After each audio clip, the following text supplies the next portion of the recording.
So the missing chapters of Malcolm X were about a defense of black capitalism and black business. I think there's about to be some elder disagreement. I mix what I like, what I like, what I like, what I like, what I like.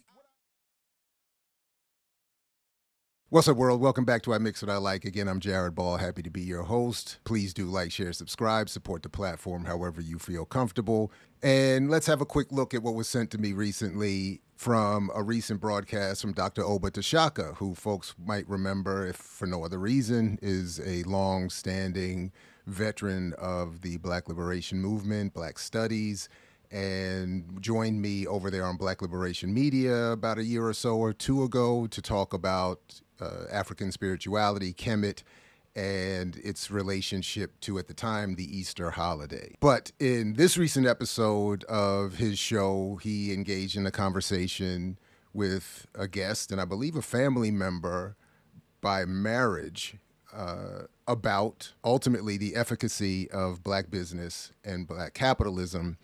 And I did reach out and let his crew know, since we've been in touch a little bit in the past, that I don't agree, and I'm happy to extend the conversation, and specifically asked for a citation about one of the claims you're going to see and hear made in just a moment. The link to the whole interview and the whole show is in the show description, so if anybody feels like I've misrepresented anything or left some context out, definitely put it in the comments. Otherwise, let's get started. I found that in organizing, generally it's the sisters whose idea of power is the money. And usually they're the ones that are playing the role as treasurer. They're the ones that are, seeing that it's handled properly and that kind of stuff, along with a lot of other things, because as my best friend, Candy Solowazi, says, sisters make things happen. So that's generally the truth. So I did want to just start there. If you watch the first 20 minutes or so, there's some background on who his guest is and what is her expertise and how they are related, again, by marriage and how they know each other. But this is where they kind of got into a section of the discussion that I felt admittedly triggered by. So in the preface to what will be the question coming up about what is her definition of financial literacy, we hear a little bit of this kind of old mythology about why women, about women being good with finances, why they play the role of treasurer in organizations. The reality is that women were relegated to those roles not out of some respect for them, but because women were not seen as being legitimate leaders. They weren't seen as having the analysis or the skill set to be leaders of the organization. So what do? You say, here, you be the treasurer, and then you create the mythology, the narrative around how it's truly valuing sisters in the struggle. It's the same way. It reminded me, like, at our jobs, or when I remember being in the Navy and having really an unexciting job, where I was largely, for the most part, a glorified sanitation, janitorial worker on an aircraft carrier. But the narrative around it was that what we were doing for the weapons department was an essential component to the management and the function of the aircraft carrier. And then, as you go around the ship, everybody has that version. Everybody's told, oh, the guys in the boiler room down there at the bottom, they're the ones doing, the ones in the engineer, they're the ones doing, oh, the people that put the weapons on the plane, they're the ones really, so we're all, but this is just sort of kind of like an old school patriarchal version. The sisters know how to do the money. So we, no. Yeah, anyway, but here we go. Then she's about to explain her views on the subject. Is there more you want to say on financial literacy in terms of what it means and why it's important? And it's going to catch up here in a second. This was a connection error on their end, but I wanted to not miss anything that once it clears up. Numbers, knowing, predatory lending products, these things, especially in our community, redlining, knowing helps you to build credit and qualify for loans to purchase homes and start businesses. to plan for retirement and invest in the future and invest in your communities. So it's important that you know these things and how all the ways that your money can work for you as well. So it matters. And again, as I said, it also matters in our communities for economic independence and community resilience. And when we invest in our own communities, we don't have to ask for help from others. So it helps to build everything from within, just by, once we start to understand and be able to use our money in better ways, instead of, when you don't understand money, sometimes you wind up living paycheck to paycheck. You don't know how to budget. You don't know how to use your credit wisely. So it's important for us, again, as I said, and the earlier we learn these things, one of the things that they say, and up until recently, it was only about 17 states that required financial education in school. So they're not really teaching it in the schools. I think it's up to 25 states. I read the last statistic I read on that. But obviously, as you keep saying, it affects these things impact our communities even more so. So it's important that we know these things, to learn how to create and stick to a budget, understand debt, as I said, to use your credit wisely, and just to be able to make more informed decisions. Right out the gate, the definition of financial literacy is misapplied or misunderstood or incorrectly offered here. So as I've tried to argue, real financial literacy is political power.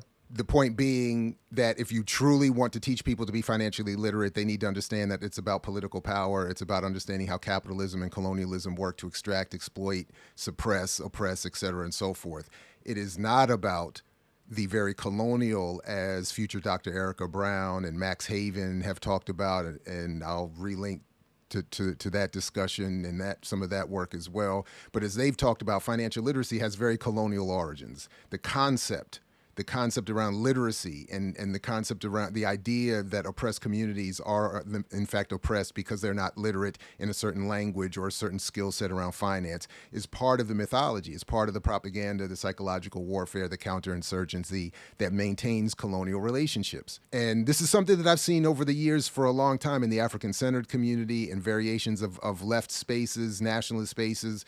There is a lot of this kind of misunderstanding because, as I've been arguing for a long time, and I wrote about in The Myth and Propaganda of Black Buying Power, specifically talking about some of the histories of the rise of the buying power narrative, there is a very Black nationalist and even Black radical overlap with this idea that if we pool our resources, we can do something even revolutionary with it. But it's a fundamental misunderstanding of the concept of buying power. It's a fundamental misunderstanding of what is the potential in a capitalist colonial setting for any sort of economic independence to exist. There is no such thing, as she suggests there, that there is no independence free from other communities.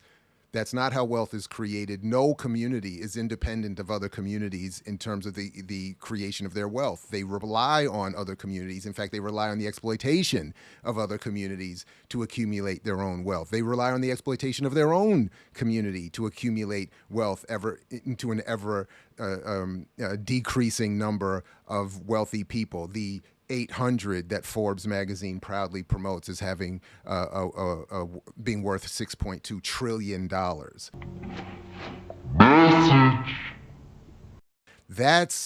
They're exploiting their own community. So there is no economic independence in this. This is part of the mythology. But when it's wrapped in a sort of African-centered or Black radical package, the realities of what financial literacy is and is not gets lost. Black people are not poor because they don't understand credit and how to balance a checkbook and all this other kind of stuff. It's that Black people are underpaid. Black people are underemployed.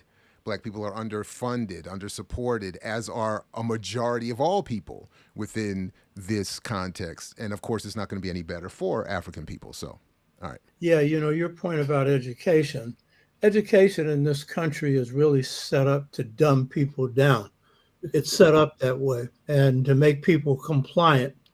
and to make them consumers, you know? So that was another point I wanted to let that part play, to hear that, again, there's nothing wrong with being a consumer. This is part of the capitalist mythology that I would like to in some small way help get rid of. Consumers in a society such as this one, where the economy is at least 70% based on consumption, consumers are very important. The problem is consumers are not rewarded for their consumption. We're constantly being told about this mythology of the value of ownership and being a boss. That's incorrect. That's all that is a disrespect of labor, a disrespect of working people, a disrespect of where most of us are going to end up. So consumers should be respected, and the wealth that they help produce through their consumption should be rewarded back to them via healthcare, unions, political power, free housing, quality education, all of those things. That's the wealth we create through that consumption is what should be the focus here, not this idea that don't be just a consumer. And and when Jay-Z said that line, you're just a customer crony. No. Without us being a customer, the salesperson makes no money. Stop disrespecting the customer. All right, let's move ahead here and get to the next. And by the way, you want to maintain a good credit rating. I won't ask you what your credit rating is. Is it good? No, I won't tell you anyway. So I just wanted to, just that quick little part there. Most people don't have access to or the ability to invest in something that's going to grow. You can put your money in a certain this or a certain that, but it's going to grow commensurate to what is being put in. And most Black people don't have anything to put in. So it's only going to grow so much. And then this idea about the credit rating, we're back to the John Hope Bryant nonsense. Maintaining a good credit rating is not possible when you are underemployed, underfunded, underpaid. It's just not possible. So it's just mythology, and it brings us back to this idea that poor people are poor because of their own ignorance, and that Black people are poor because of their own financial illiteracy. This is just simply not true. Again, just moving ahead a little bit. So these things that you're talking about are very practical and easy to do. It's a matter of really sticking to it. By the way, I think this is, as he's about to ask the next question, I think this is part of the problem here. And there's a brief mention of this actually that I briefly mentioned this at the end of the book, that this is the real pessimism that people talk about, not the Afro-pessimism, not the pessimism of the analysis isn't pure enough and therefore da-da-da. No, it's a pessimism around political organizing and movement building. This idea that we have to do things that are practical and easy and have that be the focus, as opposed to the difficult work of movement building, organizing, developing critical analyses and efforts that will actually make real change. Part of what the optimism is heaped on to what is obviously an easier argument to make. Hey, just focus on your own behavior, and then be practical and do the easy things, and then you will see that capitalism isn't really so bad, and there's room for you to finagle and advance. That's at least how I hear these kinds of approaches. We should be saying, no, of course it's going to be difficult, but we have to struggle. We have to find ways of doing the harder work, because these easy steps don't get us anywhere. You talked about credit. Any other things you want to say about how people accumulate credit, good credit? I edited it out, but she was struggling to overcome, I don't know, a dust ball or something. She was coughing on something, and I had, making some inappropriate joke about it being, she was choking on on Black capitalist illogic, and had to drink some water, get herself together. But nonetheless, as she's recovering here, here's her answer. Is that also having a business can help you build credit as well? So. And again, I want to quickly again challenge this. Black business creation is not the solution, and I keep pointing to the work that I participated in. Even got caught out by Brookings for my participation in an ultimately liberal analysis, but still one that correctly called this part out, that business creation for Black people has not led to any solution for the Black collective. So this idea that starting a business and then building your credit through that is I think is more, not even I think, it's been demonstrated to be more a part of this kind of mythology around what is possible in this economic system. Starting a business can give you more control over your money as opposed to working for someone.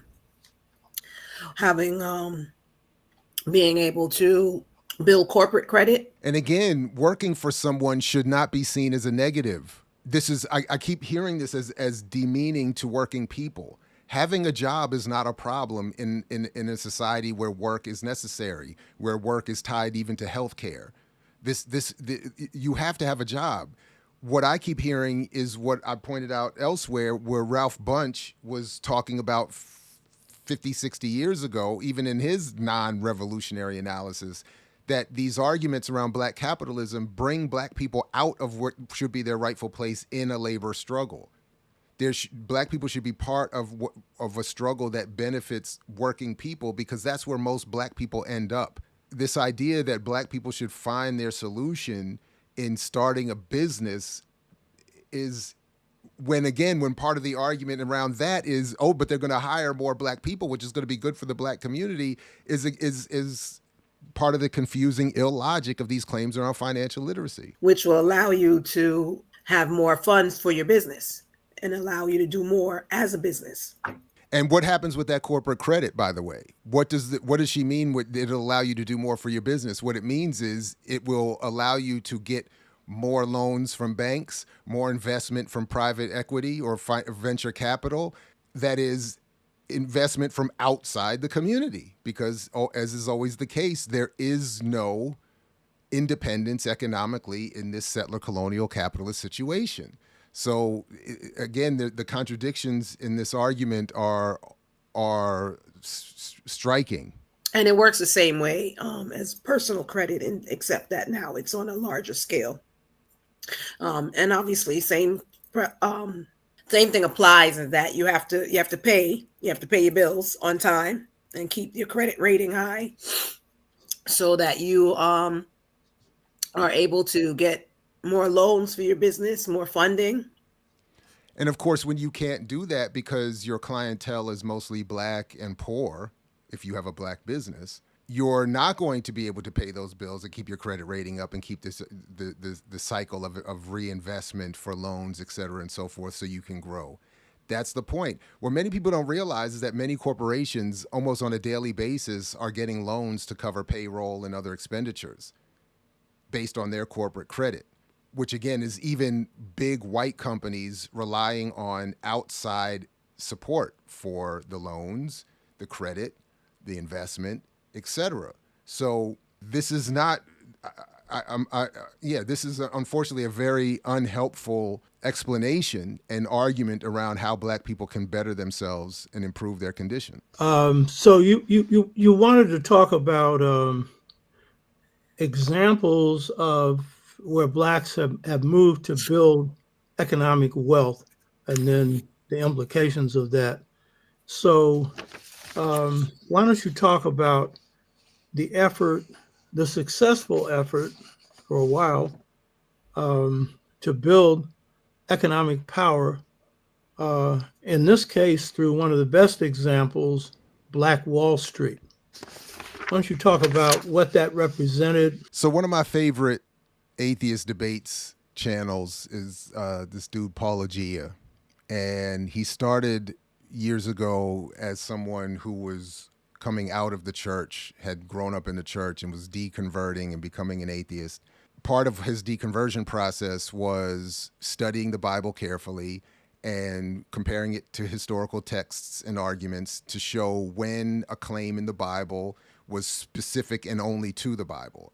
And he even created a jingle called "For the Bible Tells Me So." Pelagia dismisses evidence like this, as well as the martyrdom of James, if he says it is only found in one source, like the Book of Acts. Only source we have for the martyrdom of James, son of Zebedee, is a single, non-corroborated New Testament document. And around here, we call that For the Bible tells me so. This "for the Bible tells me so" objection, it's not very helpful. Paulogia is assuming that in order to believe an historical account, it must be corroborated by something else. Of course, you'll never hear me say that you must have corroboration to believe an account, but we should always apportion our confidence for a belief to the evidence provided. A corroborated claim is necessarily going to be more evidentiarily sound than a non-corroborated one.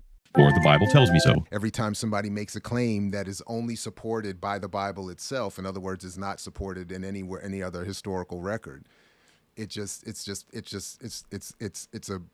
his way of pointing to people back to this sort of singular source for a claim, and this sort of singular example for a claim of the potential for economic evolution or development in the Black community. And I need to create one for Black Wall Street claims, For the Bible tells me so. or one for buying power, because these are constantly either a singular source offered or that's ever discussed, often incorrectly, or in terms of buying power, it is literally the single source of the Selig Center that is almost exclusively referenced for the claim of buying power.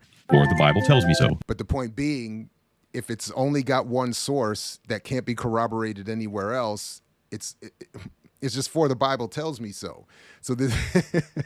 Well, in the early 1900s, in Greenwood, the Greenwood district of Tulsa, Oklahoma, there was this symbol of Black excellence and economic independence and community strength. As you mentioned, Black Wall Street, we've all heard the term. I actually think it's important that she describes it as a symbol of strength. It was not, in fact, actual strength. We've debunked. This has been all right. Please check the work of Two Black, of Ebony Reed and Louise Story. Please check my previous videos. Please avail yourself of the work that has been produced recently, debunking this and other economic myths related to Black people. This thriving hub of Black professionals and schools and culture was one of the most prosperous African-American communities in the United States. But in 1921, it was destroyed violently in a race massacre. There's different versions of why it started, but there was a lot of bad feelings towards this community of Black people that had come together and decided that they were going to use their money to build their community. They built schools and banks and law offices and grocery stores and theaters, and they circulated their money in their community and created jobs for one another. And so that is a very powerful example of what happens when access meets ambition.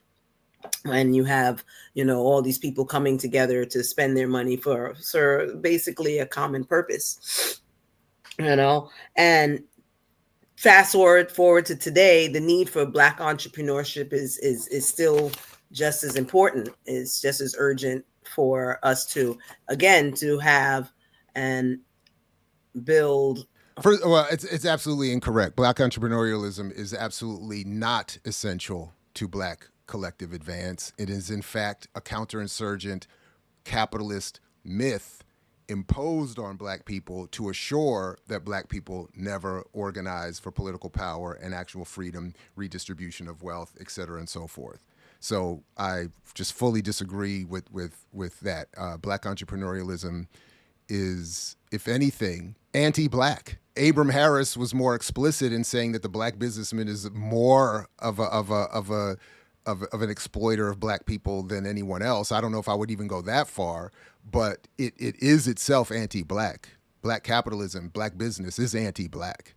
It's just symbolized as being pro-Black because it's pro-Black capitalists, pro-Black bourgeoisie.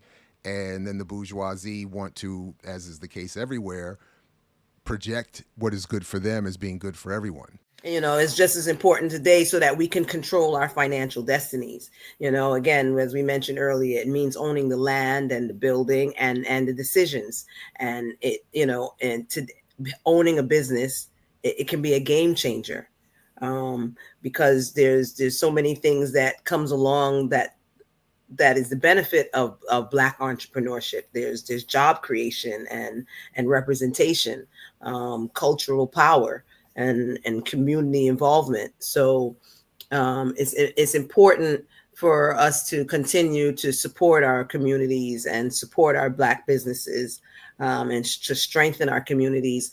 And also it helps towards that closing that wealth gap.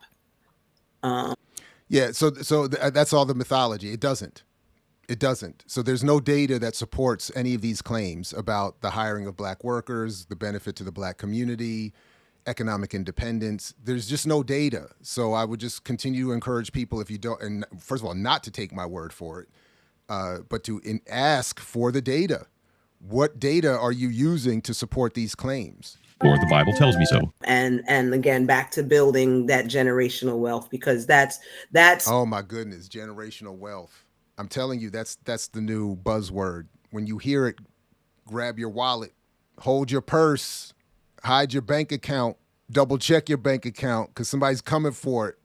That generational wealth is that claim is especially associated with Black capitalism, is just absolutely unsupported by any data. Where, when we talk about the 1%, generally it's because these are wealthy families that have passed their money along to their generations. Their money stays within their families, and that's something that we in our communities need more of, so that keep our we can pass that down, and so our kids won't have to struggle. I think somewhere maybe they say this generation is the one is not going to do it. They always say this generation is not going to do as well as the last one, and that's a sad tale. That's not how it should work. But it is how it works.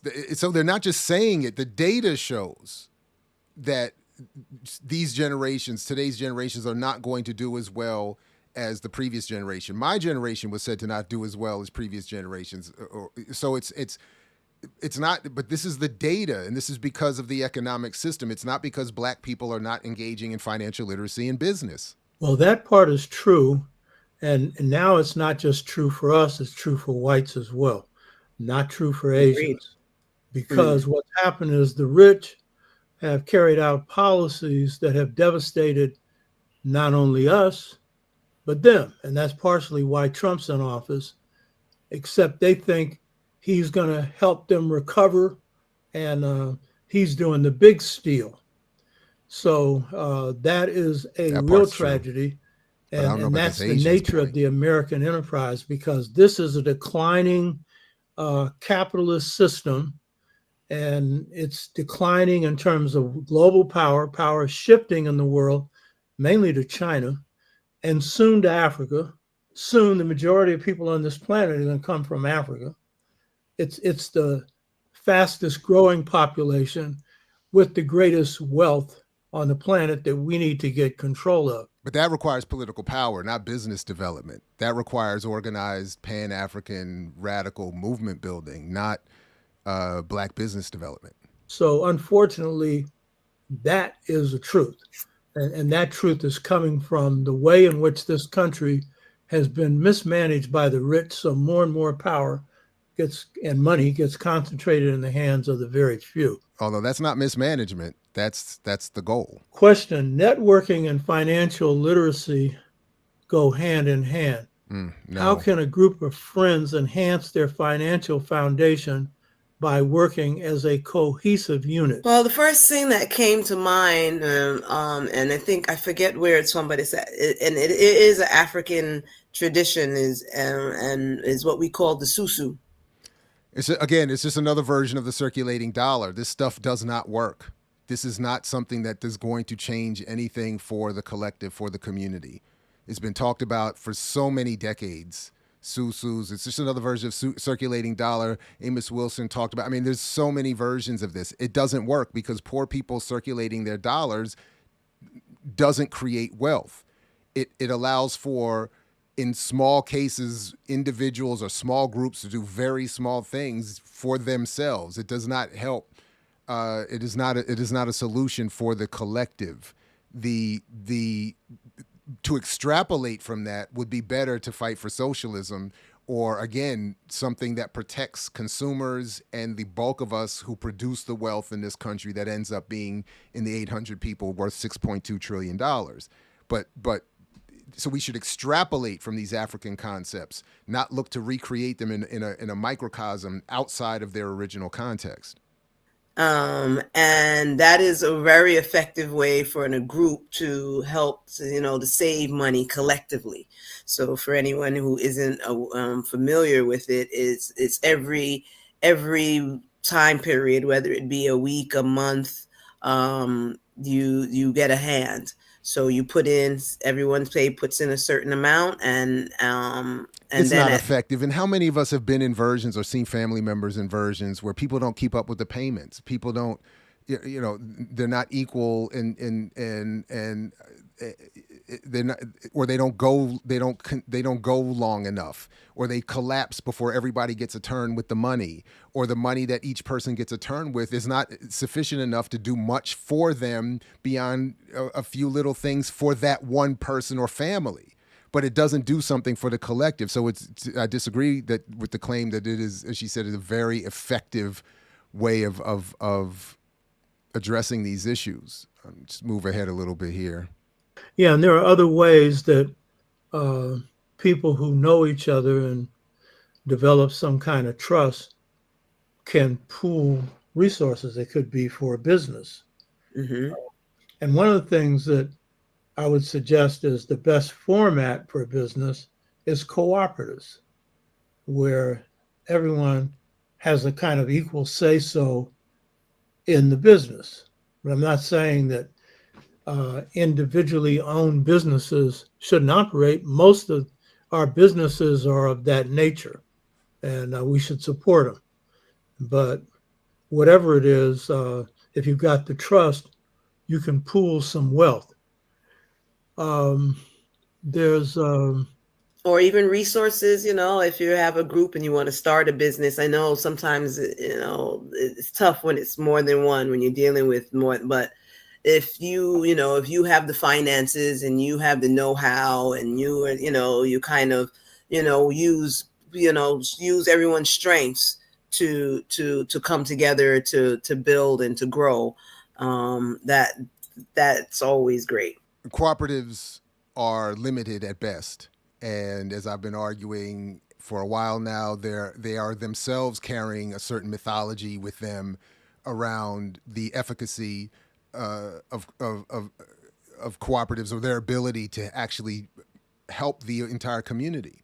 I think there's a lot of misrepresentation around that going on. And there are reasons why, as I've been arguing, Du Bois left that idea and said cooperatives won't work. You need socialism.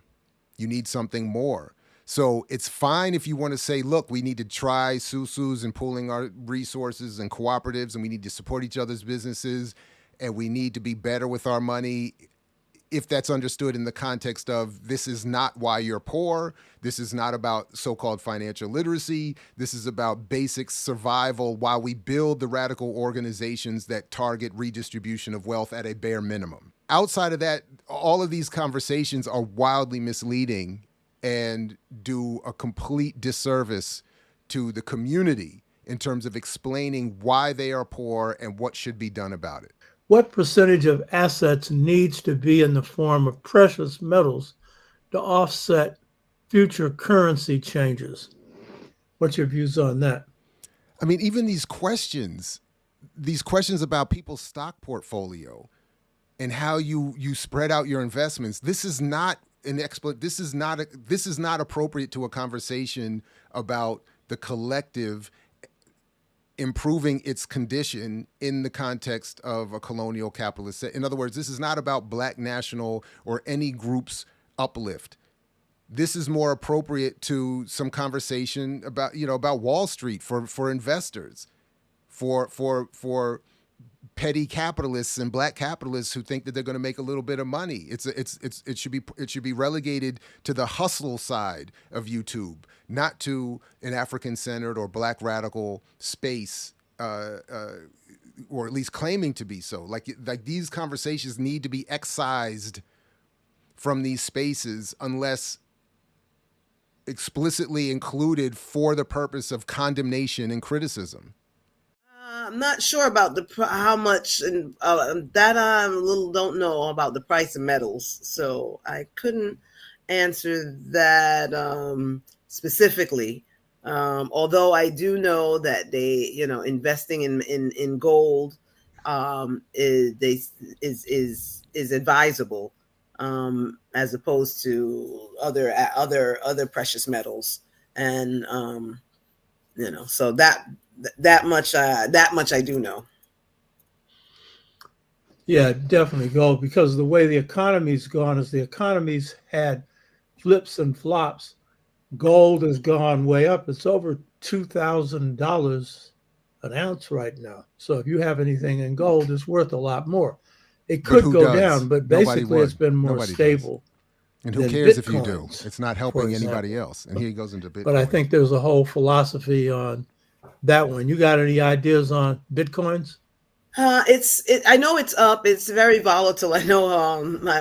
So the short answer should be, I do have thoughts on Bitcoin, and everyone should avoid all of that nonsense.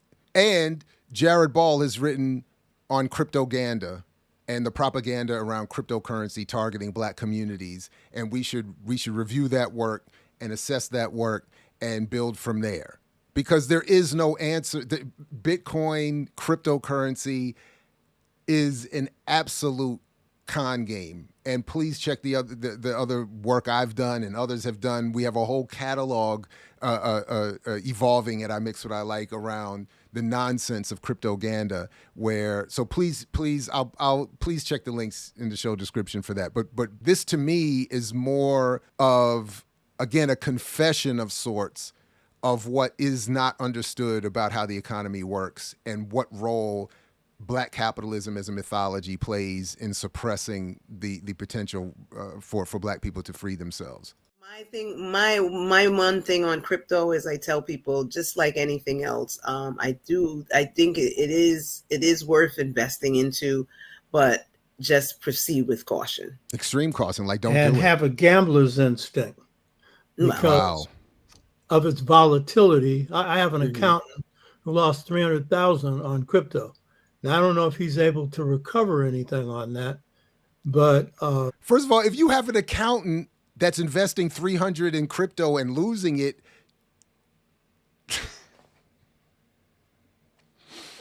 if your accountant is investing in crypto, you need a new accountant. And if you're literally suggesting to people to engage in a space as a gambler and still associating it with some sort of future that is of benefit to the people, the contradictions are they're so apparent. But in the case of Black Wall Street, it was wiped out. Blacks rebuilt it. And then what happened? The city came through and said they were going to run a freeway through the new Black Wall Street, and they would relocate the black community.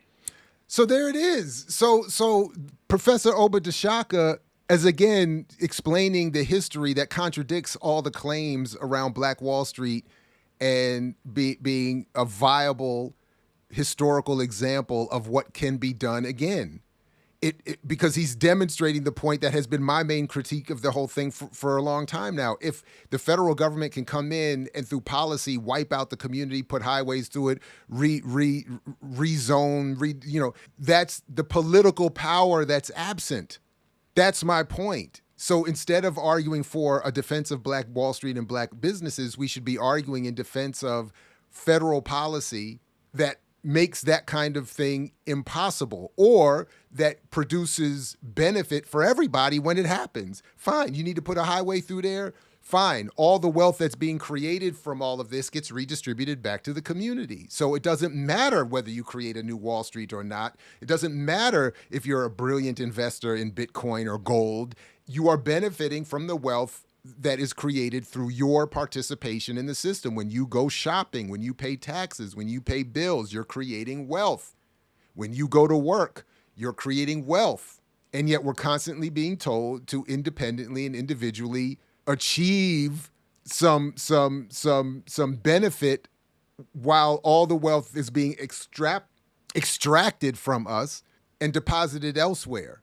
So one of the things we have to look at is whether we're building a community, economic community, whether it's a family, whether it's an individual, you got to be able to secure it.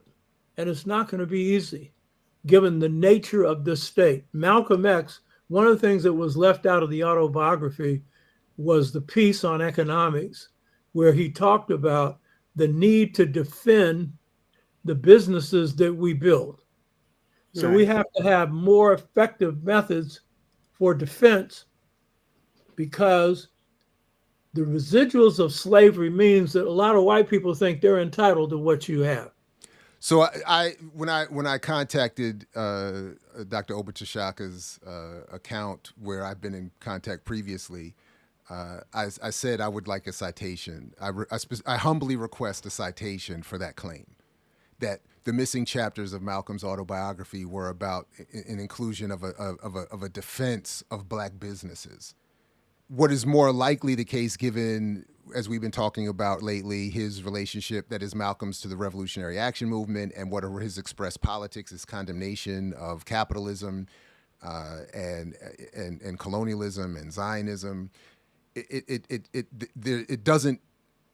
I've not seen the evidence that suggests that his arguments around defense were for the protection of black businesses, with the idea that these businesses, if anything, his point would have been, or was more likely, given again Ram and everybody else he was associating with, particularly at the end of his life, was that you do need you need the ability to militarily defend your community. His support for armed struggle, even guerrilla warfare, in this country and around the world, was not about defending black businesses. It was about destroying capitalism and defending black people and African people wherever they were. So this is an unfortunate, the black capitalist frame that this whole discussion has had around it is what I think leads to these kinds of misrepresentations and unsupported claims about Malcolm and among others. So I've asked for the source for that claim. If anyone has it, please let me know. But I think that if anything, it was a reference.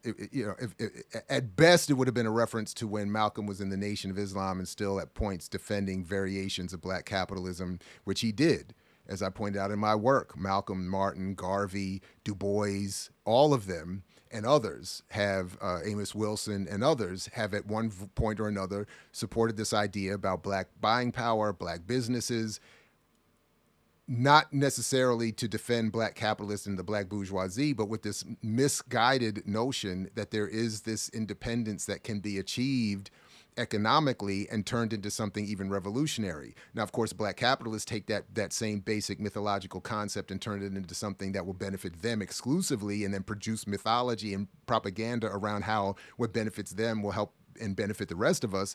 But that's not an accurate representation of both the argument, the history, and then certainly as it relates to Malcolm X, where he was at the end of his life. Yeah, one of the things that's real clear is that if you look at movements of resistance, not all, but many of the most fearless people, those that struck fear in the hearts of whites, and we're talking about the bowels of the South especially, many of them came from land-owning families, where there was a level of independence that they had that took them out of the subservient position, whether it was doing the labor for whites or behaving in a subservient way. Now, some blacks who come from the poorest conditions that had nothing had that same spirit. Again, I'm just hearing him make reference to this idea of about a mindset and an entrepreneurial spirit. And I think this is nonsense. I'm sorry. I just think it's nonsense. Or I would like to see the data that somehow suggests that people who own land are more militant and radical historically than those who don't, while also parsing out all the complicated and nuance around neo-colonial leadership and the black bourgeoisie that would again falsely claim to be leading some movement for freedom, which is only ultimately meant to benefit them within a capitalist structure. So I just don't like this approach, this idea that people without land and without resources are somehow less clear and less militant and less willing to engage and less willing to try to work to free themselves. It's part of this. It's the black version of the market, the market fundamentalism that white corporations have been imposing as a mythology since the Second World War, if not earlier. So I don't like that. But that fosters a strength inside of black people. You know, when you've got that Right. kind of economic self-reliance. The final point, what you call the legacy of black entrepreneurship and how it can uplift and transform black communities.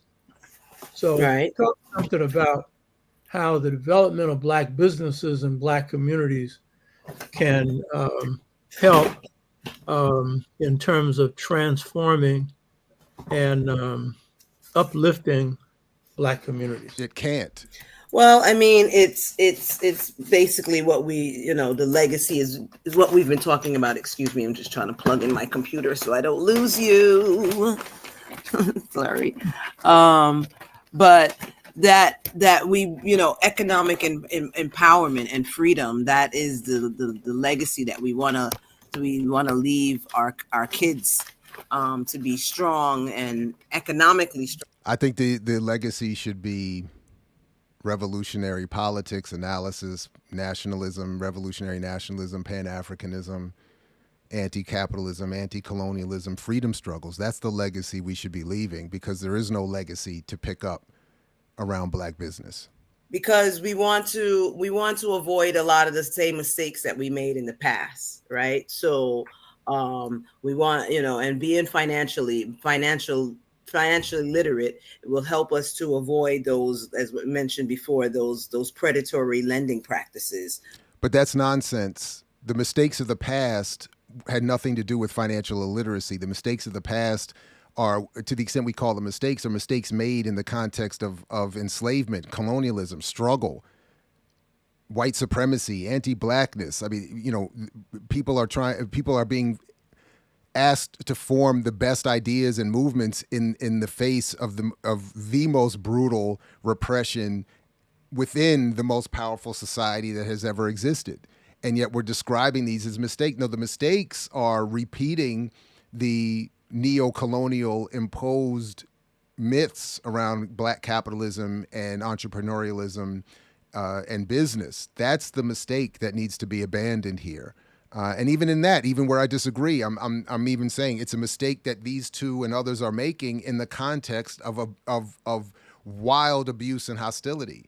So I'm only calling them out as mistakes, not to point to these two people as the problem themselves, but as carrying a very dangerous mythology into spaces that are supposed to be named and are nominally African-centered, black and radical, and meant to be liberating. Those redlining and not being able to have home ownership, start businesses. These are the things that, again, as we mentioned, will lead us to that generational wealth and leave those legacies behind. So the more, and definitely check again the Saturdays with Renee episodes we did where we talked with Brother Sadeep about this nonsensical comparison to Asians and other communities, and in particular to when Renee broke down this mythology around black home ownership. From my vantage point, my humble contribution to it, my 2 cents, is what we call ownership is a mortgage. It's debt to a white bank that is easily wiped out and not transferable. We should be making housing a human right where everyone is guaranteed a decent home free of debt. Not saying black people should go buy a home from a white bank and then use that to build up themselves individually and then call this some sort of and then have this described as some grand collaborative movement that's going to benefit the collective. No. Financial literate we are now, the better it helps our kids, our grandkids, and our communities going forward. So the more we create liberating movements, the more we will benefit our successive generations. And then when I moved to form the group that's now Pan-African People's Organization, he was a part of a group of businesses that I got to finance the organization when it started. So I wanted to demonstrate that the Black community would finance its own organizations. This is in 1966, when a lot of the groups were dependent upon money from foundations and stuff like that. So because he was conscious, he made that kind of commitment. And there are a lot of business owners who are like that, who will make a contribution to the Black community. And they were. Again, I would like to see data on this claim too, that historically or today, there are a good number. This is the Maggie Anderson claim from back in the day, where she argued there would have been no civil rights movement without the Black business community supporting it, which is nonsense. So I would just want to see the data that it is possible. First of all, that there is some recognizable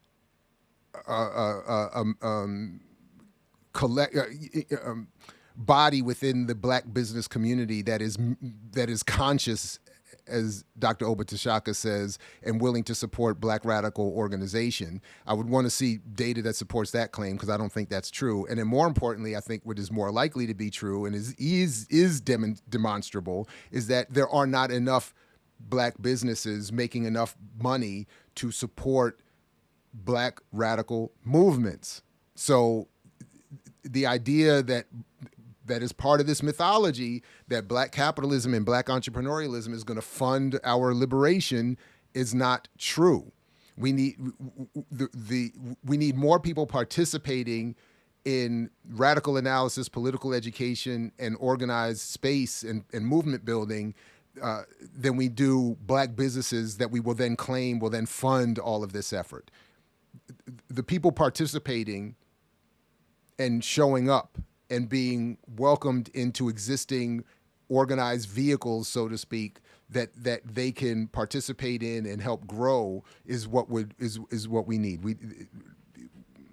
This idea that we need this whole bunch of money is part of the mythology, and we can't get it, so we have to do it without a whole bunch of money. It's the only way. Many others as well. You're on mute. Go off of mute. Yeah, I just did some noise in the background. I didn't want you to hear, so I'm gonna just mute while you talk. Okay. Okay. Yeah. So that's one example. And then if you look at organizations that have a financial economic base, the Garvey movement, for example, the Nation of Islam, those groups had some financial means that gave them some independence. And in the case of Garvey, these were a bunch of small businesses in different parts of the country, sustained by Southern Blacks who had moved north, and in some cases by Blacks in the South, where most of his members were. So that financial independence gave them power. Okay. But Garvey and his movement were not independent and powerful, certainly to the point that could protect Garvey from being imprisoned and deported. And the Garvey movement largely dissipated.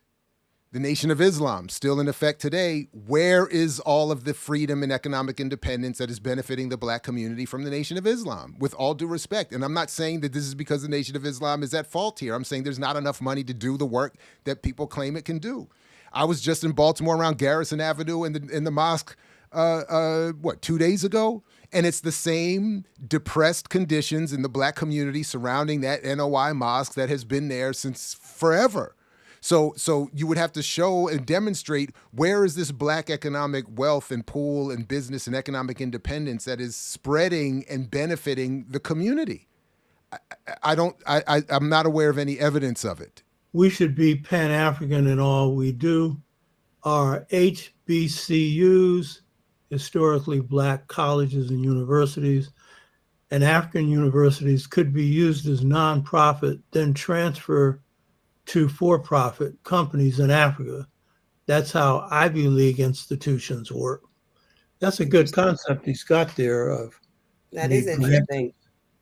No, it's not, and I'm just going to stop it there. I just wanted to include that last piece before we wrap up. This reference to HBCUs. That unfortunately that claim is devoid of any actual analysis or understanding of HBCUs, and then to compare them to Ivy League institutions is another level of inaccuracy. So HBCUs are not independent Black or African institutions. They have always been and are today dependent on federal funding, state support, outside investment. They're very limited in their resources. They're very limited in their in any observable political power. They are not spaces that are looking to transform the relationship between Black people and the state. They are institutions that are looking to prepare Black people to serve the state. So this idea, beyond which they do not have the independence of Harvard and Yale and Cornell and whoever with their billions in endowments and all of their white power and money that is protecting them, to the extent that even Harvard is protected, given its vulnerability, relatively speaking, to Trump and this administration's attack on the liberal counterinsurgent institutions like Harvard. We have to maybe do more separately again on just the HBCU, but this is a wildly misunderstood institution that is HBCUs. Please check my Not a Different World HBCU project for more on that. But much like many of the other claims in this video regarding Black capitalism and business, the argument around HBCUs being able to be turned into profit and nonprofit centers that are going to benefit the Black community is a wild misrepresentation of what those institutions are and how they function and what their relationship is to the economy. All right, everybody, as fun as this has been, we do have to wrap it up. I look forward to hearing from all of you and from Dr. Obatashaka and anyone else who wants to continue this conversation. Please do like, share, subscribe, put this in your socials, leave a comment. And as always, peace. Only if you're willing to fight for it, as Fred Hampton used to say. And I'll catch you next time right here at I Mix What I Like, What I Like, What I Like, What I Like, What I Like.